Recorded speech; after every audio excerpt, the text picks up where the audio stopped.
Nuaiman bin Amr dikenal oleh penduduk Madinah sebagai sahabat Nabi yang ceria.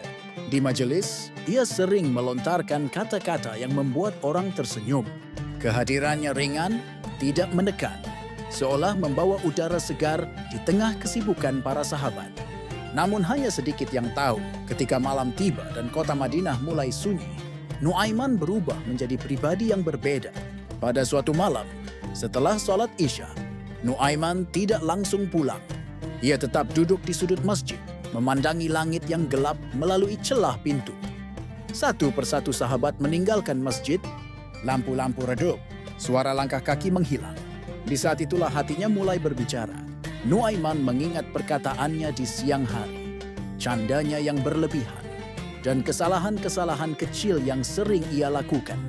Ia membandingkan dirinya dengan para sahabat besar, yang hafal Al-Quran, yang kuat di medan perang, yang dermawan tanpa ragu. Hatinya terasa sempit. Ia berbisik lirih, "Ya Allah, apakah aku hanya bahan tawa? Apakah Engkau menerima amal orang sepertiku?" Air mata mulai jatuh. Tangisnya tertahan, takut didengar orang lain. Ia menundukkan kepala, menyembunyikan wajahnya dengan kedua tangan. Ia takut bukan karena siksa, tetapi karena kehilangan rahmat Allah. Tak lama kemudian, langkah kaki terdengar mendekat. Nuaiman mengira itu hanya penjaga masjid. Namun suara lembut menyapanya, "Wahai Nuaiman, mengapa engkau masih di sini?" Ia menoleh. Rasulullah berdiri di hadapannya. Nuaiman terkejut, tangisnya pecah. Dengan suara bergetar ia berkata, "Ya Rasulullah, aku takut.